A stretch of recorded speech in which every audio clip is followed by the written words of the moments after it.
మీరు చూస్తున్నారు FIR news.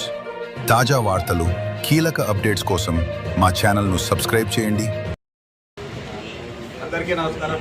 Electronic and print మరియు సోషల్ మీడియా సోదరులందరికీ నమస్కారం.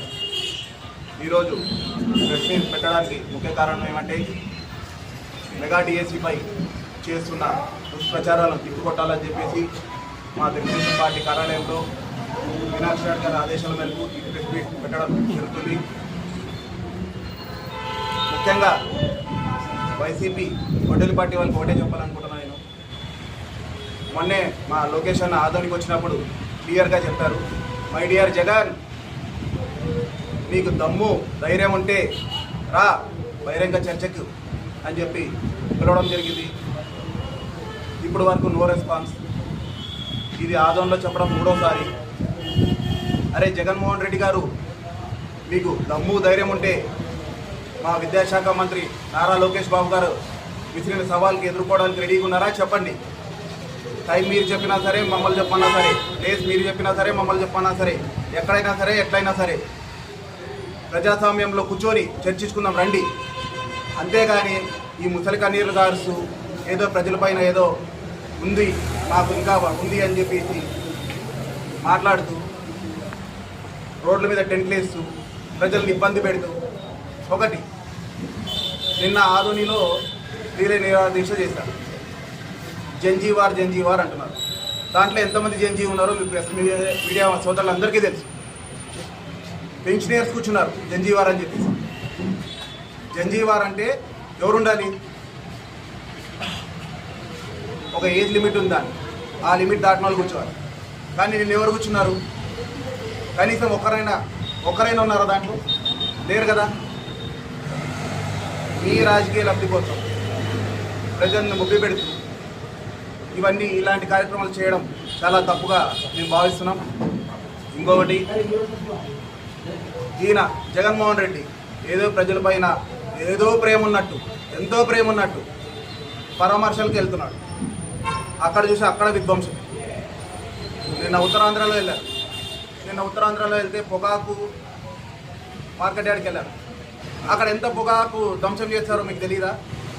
సోషల్ మీడియాలో మీరు చూడట్లేదా? రోడ్డు మీద చిన్న కారు టిఫిన్ సెంటర్లో వాళ్ళు ఎంత ఇబ్బందులు పెట్టారు. ఇదేనా మీ పరిపాలన? 2019 నుంచి 2024 వరకు ఒక్క డిఎస్సి పోస్ట్ రిలీజ్ చేయలేదు. మీరు మెగా డిఎస్సి గురించి మాట్లాడుతున్నారు.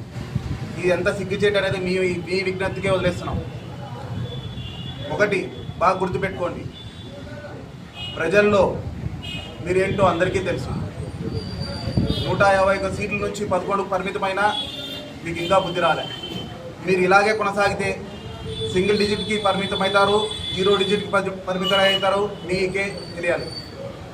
ప్రజల్ని ముబ్బి పెట్టేది మానేసి దమ్ముంటే రండి అసెంబ్లీకి. దమ్ము ధైర్యం ఉంటే అసెంబ్లీకి వచ్చి కొట్లాడండి.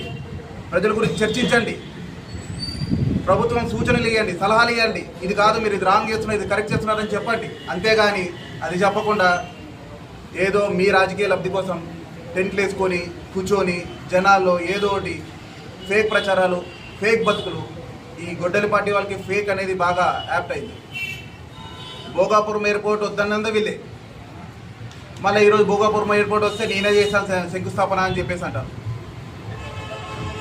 మా లోకేష్ బాబు చెప్పినట్లు ఈ జగన్మోహన్ రెడ్డికి సిసిడి ప్రాబ్లం, క్రెడిట్ చోరీ చేశాడట. ఈయన ఇలాంటి అసంఘిక కార్యక్రమాలు ఇవన్నీ మానుకుంటే మంచిదని చెప్తున్నాం. ప్రజలను ఇబ్బంది పెట్టేది మానుకొని ప్రజలకు ఉపయోగపడే కార్యక్రమాలు చేస్తే బాగుంటుందని చెప్పేసి అనుకుంటున్నాం. దీనికి ఆయన ఏదో ఆ లండన్ మెడిసిన్స్ పనిచేస్తున్నాయో లేదో తెలియదు, కానీ ప్రెస్ మీట్ పెట్టినప్పుడంతా ఫ్రీ గోల్ వేసుకుంటాడు ఆయన. మేము చేయడం అవసరం లేదు ఆయనకి ఆయనే సెల్ఫ్ గోల్ వేసుకుంటున్నాడు. మళ్ళీ దాన్ని కవర్ చేయడానికి వెనకాల ఒక పోట్రీ ఉంటుంది. వాళ్ళు వస్తారు, మా అన్న ఇట్లా చేశాడు, మా అన్న అట్లా అన్నాడు, ఇట్లా అన్నాడు, అది అన్నాడు, ఇది అన్నాడు. నిన్న విజయవాడలో జరిగిన ఒక చిన్న ఇన్సిడెంట్. మీరు దీక్షలు పెట్టుకోండి, మాకేమి ఇబ్బంది లేదు, మాకేమీ అటువంటి అభ్యంతరం లేదు, ఏం లేదు. మా పోలీసు వాళ్ళు కూడా అందరూ సహకరిస్తున్నారు ప్రభుత్వం తరఫు నుంచి. కానీ రోడ్డు మీద కూర్చొని సీఎం గారిని, ఐటీ మినిస్టర్ని, డిప్యూటీ డిప్యూటీ సీఎం గారిని నోటుకు వచ్చినట్లంతా మాట్లాడతామంటే ఇక్కడ ఎవరు ఊరుకుండే ప్రసక్తే లేదు. అది ఎవరికైనా ఎక్కడైనా ఆలోనైనా స్టేట్ అయినా ఎక్కడైనా కూడా తస్మాత్ జాగ్రత్త. మాట్లాడే ముందు ప్రతి ఒక్కరికి మరీ చెప్తున్నాం, మీరు ప్రజలకు ఉపయోగపడే పని చేయండి, అందరూ వెల్కమ్ చేస్తాం. ప్రభుత్వకి సూచనలు ఇవ్వండి, ఏదైనా మీరు పొరపాటు చేస్తుంటే తీసుకుంటారు, స్వీకరిస్తారు. దాన్ని మా రెక్టిఫై చేసుకొని మా సార్ అయితే చంద్రబాబు నాయుడు గారు అయితేనేమి, పవన్ కళ్యాణ్ గారు అయితేనేమి, లోకేష్ బాబు గారు అయితేనేమి, ఏది ఉన్నా కూడా వెల్కమ్ చేస్తారు. అంతేగాని మీరు అది కాకుండా మేము ఇట్లా దుష్ప్రచారాలు చేస్తాము, జనాలు ఇబ్బంది పెడతామంటే ఇక్కడ చూస్తూ ఊరుకునే వాళ్ళు ఎవరు లేరు. ప్రభుత్వం చాలా కట్నిట్గా ఉంది, చాలా మంచిగా ఉంది. మొన్న 16,347 పోస్టులు మెగా డిఎస్సీలో రిలీజ్ చేశాము. ఇప్పుడు రానున్న మరి నెక్స్ట్ ఇయర్లో 6,000 మెగా పోస్టులు మరీ రిలీజ్ చేస్తున్నారు. మీ ఫేక్ ప్రచారాలు ఫేక్ బతుకులు ఆపేసి ఏదున్నా ధైర్యంగా ప్రజల్లోకి రండి, తప్పు చేసిండే చూపియండి, మేము కూడా స్వీకరిస్తాం, మా తప్పును సరిదిద్దుకుంటాం. అంతేగాని ఈ ఫేక్ ప్రచారాలు ఈ ఫేక్ బతుకులు మానేసి ఉండాలని కోరుకుంటూ మరీ చెప్తున్నాం.